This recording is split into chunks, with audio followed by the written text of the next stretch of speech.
नमस्ते प्यारे बच्चों, कैसे हो? उम्मीद है आप सभी अच्छे और अपनी पढ़ाई भी अच्छे से कर रहे हैं। आज मैं आपको समझा रही हूँ आपकी असेसमेंट वर्कशीट 7। ये आपकी क्लास 7 की मैथ्स की वर्कशीट है और इसकी डेट है 17 नवंबर 2021। इस वर्कशीट में हम जो अब तक आपने पढ़ा है उसे ही रिवाइज़ कर रहे हैं, यानी कि उसका असेसमेंट कर रहे हैं। तो आपको ये वर्कशीट शुरू करनी है। आपको अपना नाम, अपनी टीचर का नाम, अपनी क्लास और अपना सेक्शन लिखना है और आपको डेट ज़रूर लिखनी है क्योंकि ये आपकी डेट वाइज असेसमेंट शीट आती है। ठीक है, तो यहाँ पर कुछ सामान्य निर्देश दिए गए हैं, उन्हें पहले पढ़ेंगे, उसके बाद हम प्रश्नों को हल करेंगे। तो आइए शुरू करते हैं आपकी ये वर्कशीट। निम्नलिखित प्रश्नों के सही उत्तर लिखिए। जो भी नीचे दिए गए उनके उत्तर सही से लिखने हैं आपको। निर्देश हैं, सभी प्रश्न करने अनिवार्य हैं, यानी कि सभी प्रश्न करने हैं, कंपलसरी हैं। पहले 4 प्रश्न, 1 से 4 प्रश्न, प्रत्येक 1 अंक के हैं। अगले 2 प्रश्न यानी कि 5 और 6 2 अंक के हैं और अंतिम 4 प्रश्न यानी कि 7 से 10 तक के 3 अंक के हैं। कुल अंक 20 हैं और कुल प्रश्न 10 हैं। ठीक है, तो आइए इनकी पहचान करते हैं और इन्हें हल करने की कोशिश करते हैं। हो सकता है वर्कशीट थोड़ी लंबी हो तो प्लीज़ इसे पूरा देखिए, क्योंकि मैं ट्राई करूँगी कि आपको पूरे कॉन्सेप्ट्स भी क्लियर कर सकूँ। ठीक है, तो पहला है प्रश्न, यदि किसी त्रिभुज का प्रत्येक कोण 60 डिग्री का है तो उस त्रिभुज की पहचान कीजिए। पहले तो मैं आपको समझा देती हूँ, त्रिभुज के जो प्रकार हैं वो आपके 6 प्रकार होते हैं। ठीक है, 3 प्रकार जो होते हैं वो उसकी भुजाओं के अनुसार होते हैं और 3 प्रकार जो होते हैं वो उसके कोणों के अनुसार होते हैं। ठीक है, ये ध्यान रखिए। 3 प्रकार जिन्हें हम नाम लेते हैं वो भुजाओं के अनुसार हैं और 3 जो कोणों के हिसाब से, इस हिसाब से हम उन्हें 6 प्रकार में बांट सकते हैं। और अगर हम ये कहें कि भुजाओं के अनुसार कितने हैं तो वो 3 है और कोणों के हिसाब से भी वो 3 है। अब पहले मैं बता देती हूँ आपको भुजाओं के अनुसार। पहला होता है आपका समबाहु त्रिभुज। ठीक है, समबाहु का मतलब है, बाहु का मतलब है बाजू, यानी कि उसकी भुजाएं, और सम का मतलब है एक समान। तो जिस त्रिभुज की तीनों भुजाएं एक समान होंगी वो समबाहु त्रिभुज कहलाएगा। दूसरा है आपका समद्विबाहु त्रिभुज। समद्विबाहु त्रिभुज, समद्वि यानी कि जिसकी 2 भुजाएं एक समान है और एक अलग है, वो आपका समद्विबाहु त्रिभुज कहलाएगा। जैसे कि इस तरीके का त्रिभुज जो है, ठीक है, इसमें ये और ये बराबर होती हैं, ये अलग होगी। ठीक है, और तीसरा है आपका विषम बाहु त्रिभुज। विषम का मतलब होता है अलग। ठीक है, तो ऐसा त्रिभुज जिसकी तीनों भुजाएं अलग अलग नाप की हैं वो विषम बाहु त्रिभुज कहलाएगा। मान लीजिए इस तरीके का त्रिभुज कोई बना हुआ है तो इसकी तीनों भुजाएं अलग अलग हैं, तो ये विषम बाहु त्रिभुज है। ठीक है, अब ये थी हमारे भुजाओं के अनुसार। अब है हमारा कोण के अनुसार। तो कोण के अनुसार पहला है आपका समकोण त्रिभुज।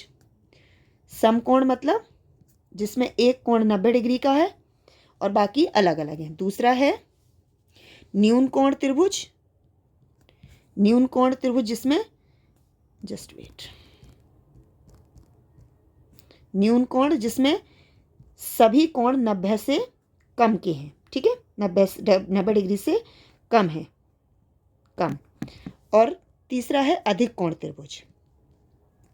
ठीक है, अधिक कोण है जिसमें जो कोण है वो अधिक है 90 डिग्री से, कुछ कोण अधिक है। ठीक है, तो इस तरीके से हम इन्हें 3 भागों में बांट सकते हैं। अब सबसे बड़ी जो एक इसमें क्वेश्चन जो पूछा गया है कि अगर किसी का प्रत्येक कोण 90 डिग्री है तो वो कौन सा त्रिभुज होगा, तो वो आपका समबाहु त्रिभुज होगा। कैसे होगा वो मैं अभी समझा देती हूँ। समबाहु त्रिभुज होगा। ठीक है, कैसे होगा, क्योंकि तीनों कोणों का योग क्या होता है, 180 डिग्री होता है। और अगर मैं इसे 60 से डिवाइड कर देती हूँ तो कितना बनता है, 3 बनता है ये। ठीक है, यानी कि तीनों भुजाएं जो हैं वो 60-60 डिग्री का कोण बनाएंगी। जब तीनों भुजाएं 60-60 डिग्री का कोण बनाएंगी तो तीनों भुजाएं बराबर होंगी, यानी कि ये समबाहु त्रिभुज भी है और आपका न्यून कोण त्रिभुज भी है। ठीक है, तो इसका उत्तर है समबाहु त्रिभुज। अगला प्रश्न है आपका,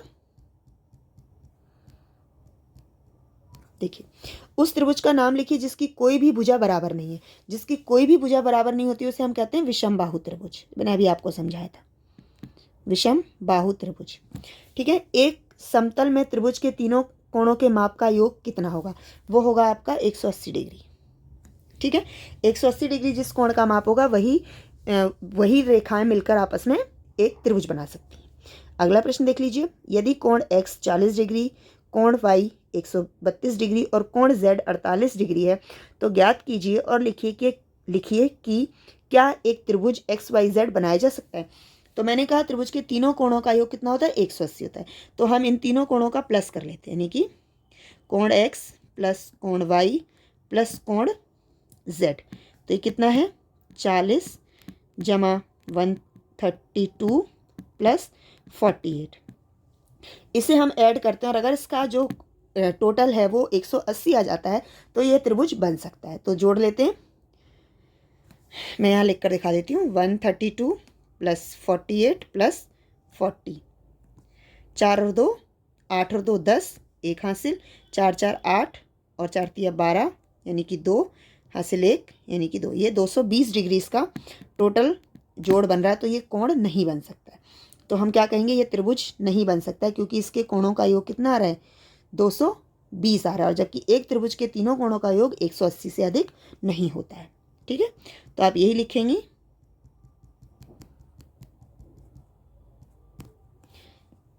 दो सौ बीस है।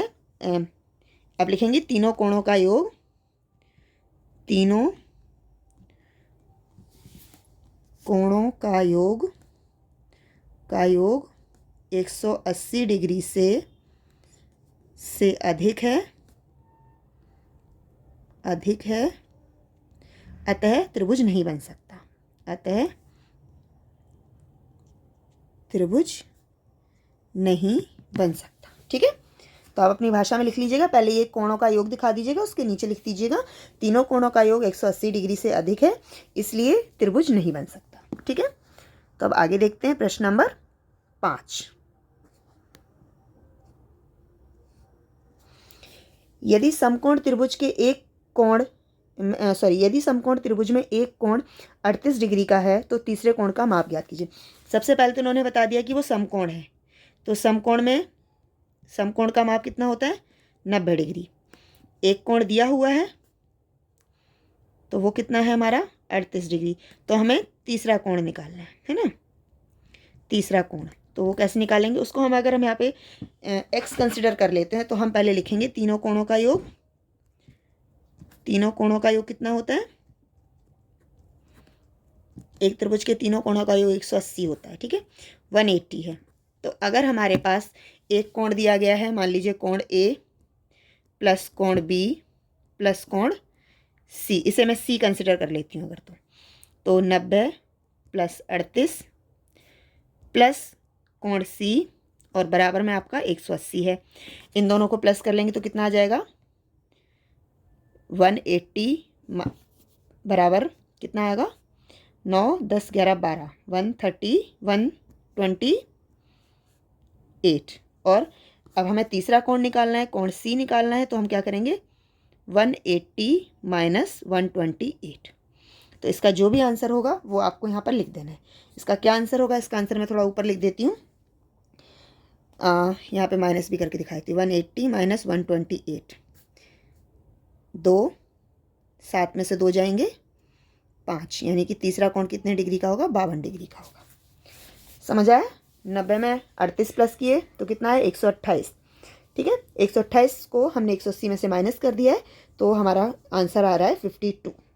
ठीक है, इसका आंसर होगा आपका तीसरा कोण। ये आपको पूरा सॉल्व करके दिखा देना है और यहाँ पर आंसर में लिख देना है 52 डिग्री।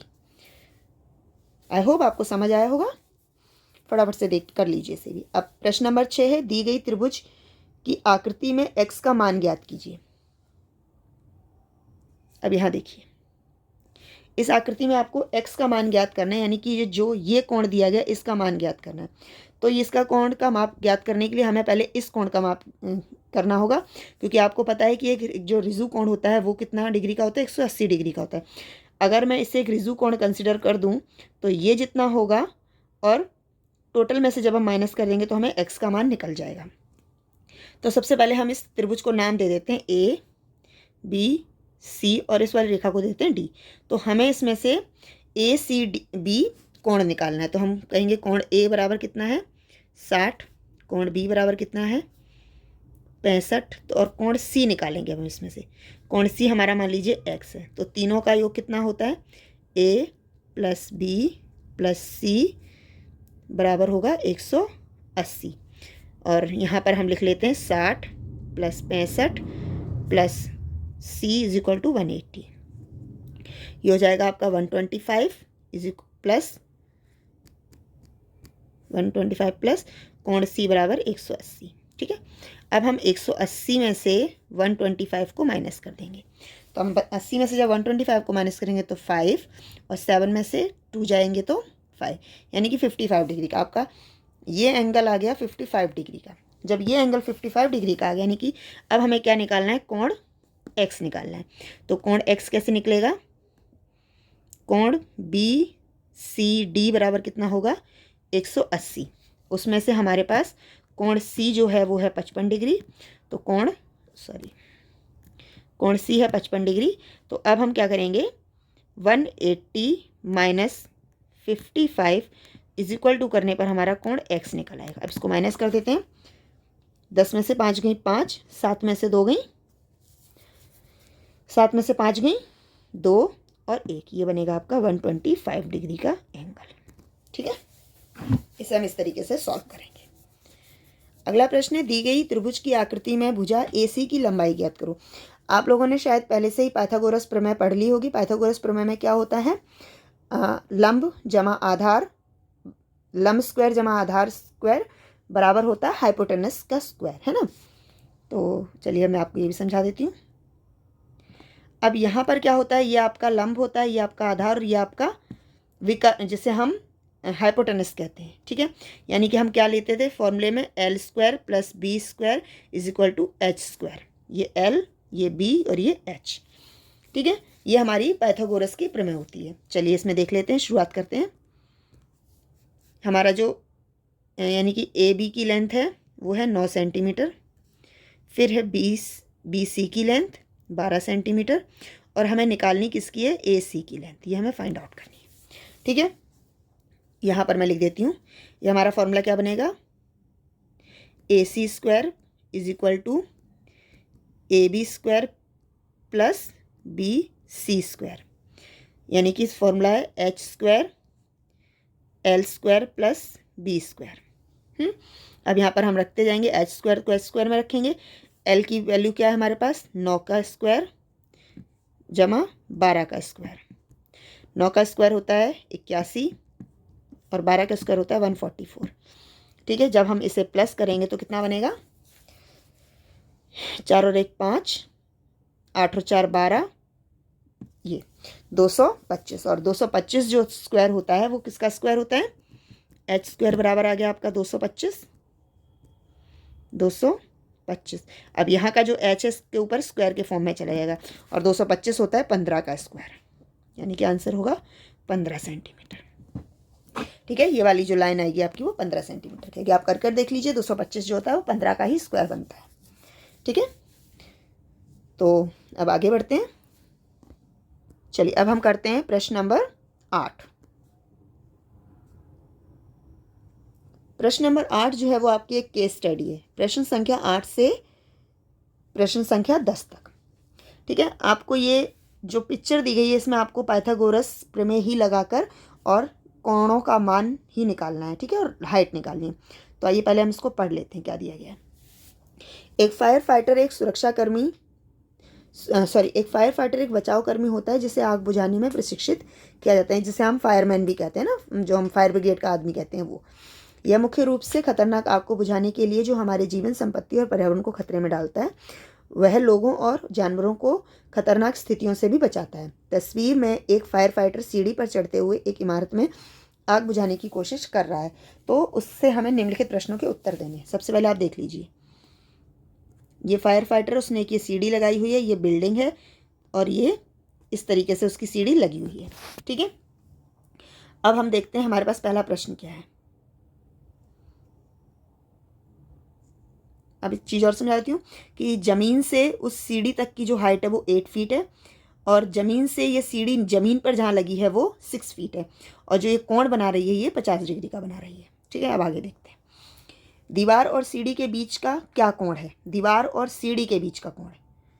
ठीक है, अब इसमें मैं आपको तीनों कोण समझा देती हूँ ताकि आपको आसान रहेगा। देखिए, दीवार आपकी ये है और सीढ़ी आपकी ये है, तो आपका ये वाला कोण निकालना है। तो जैसे कि इसको नीचे जोड़ दिया गया, एक त्रिभुज बन रहा है। जैसे कि आप जानते हैं कि त्रिभुज के तीनों कोणों का योग कितना होता है, तीनों एंगल बराबर होते हैं 180। हमें एक एंगल दिया हुआ है जो कि 50 है, दूसरा एंगल हमें अपने आप समझ में आ रहा है कि 90 डिग्री का समकोण बन रहा है, तो प्लस 90। और अब हमें बनाना है ये वाला कोण। तो इस कोण को अगर मैं x कंसिडर कर लेती हूँ तो 180 is equal to 140 plus x। ठीक है, अब ये x इस तरफ लाके मैं करूँ 180 माइनस 140, तो ये कितने डिग्री का एंगल बना रहा है, ये 40 डिग्री का एंगल बना रहा है। ये वाला एंगल 40 डिग्री का है। ठीक है, चलिए अब देखते हैं, इसका हम उत्तर सही लगा लेते हैं, 40 डिग्री इसका सही उत्तर होगा आपका, 40 डिग्री का एंगल। ठीक है, सॉल्व आपको उसी तरीके से करना है। अगला प्रश्न है, सीढ़ी और जमीन के बीच का अधिक कोण क्या है। सीढ़ी और जमीन के बीच का अधिक कोण, सबसे पहले देख लीजिए, ये जो पूरा कोण बनता है ये 180 डिग्री का बनता है, जिसमें ये 50 डिग्री का बना हुआ है, तो हमें ये वाला निकालना है। तो आइए सॉल्व करते हैं इसे भी। यहाँ पर एक रिजु कोण जो बनता है आपका, रिजु कोण का माप क्या होता है, 180 होता है, जिसमें हमारे पास दो कोण बने हुए हैं। जैसे मान लीजिए हमारे पास एक कोण का मान दिया गया है, एक कोण कितने का है, 50 का, और हमें मान लीजिए x कोण निकालना है। तो इसे सीधा निकाल लेंगे, 180 माइनस 50, तो कितने का बनेगा ये, 130 का, यानी कि ये वाला कोण आपका होगा 130 डिग्री का। इधर देख लीजिए, ये जो कोण बन रहा है ये आपका 130 डिग्री का बन रहा है। ये जो कोण आपका बन रहा था ये कितने डिग्री का बन रहा था, 50 डिग्री का बन रहा था, 40 डिग्री का बन रहा था, 40 डिग्री का। ठीक है, इसका उत्तर लगा देते हैं हम 130 डिग्री। अब है हमारा तीसरा प्रश्न, सीढ़ी की लंबाई कितनी है। तो सीढ़ी की लंबाई देखने के लिए सबसे पहले हमें ये देखना पड़ेगा, सीढ़ी हमारा यहाँ पर क्या बनता है, h, ये क्या है l, और ये क्या है b। यहाँ पर हम पाइथागोरस प्रमेय अगर लगा देते हैं तो आपको h की हाइट भी समझ में आ जाएगी। तो आइए शुरू करते हैं।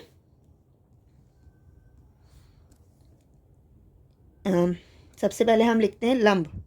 लंब कितना लंबा है, 8 फीट। और आधार कितना है, आधार है आपका 6 फीट। ठीक है, अब हमें निकालना है कर्ण। ठीक है, कर्ण हमें निकालना है, तो कर्ण हम कैसे निकालते हैं, कर्ण हमने x मान लिया। कर्ण का फॉर्मूला क्या है, h² is equal to l² plus b²। h हमारे पास है नहीं है, l हमारे पास है 8 की स्क्वायर प्लस b है 6 की स्क्वायर, तो 64 प्लस 36, ये कितना बनेगा, 0 और 100, ये है h²। यहाँ पर इसको लाके कर देंगे तो ये बन जाएगा 10। इसका करेक्ट आंसर है 10 फीट। ठीक है, तो इन तीनों को मैं थोड़ा सा छोटा करके तीनों के आंसर एक साथ लगा देती हूँ।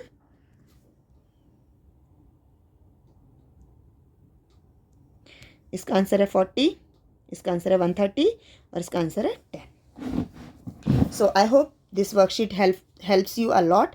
अगर आपको ये अच्छी लगी तो इसे लाइक कीजिए, शेयर कीजिए और इस चैनल को सब्सक्राइब कीजिए। धन्यवाद।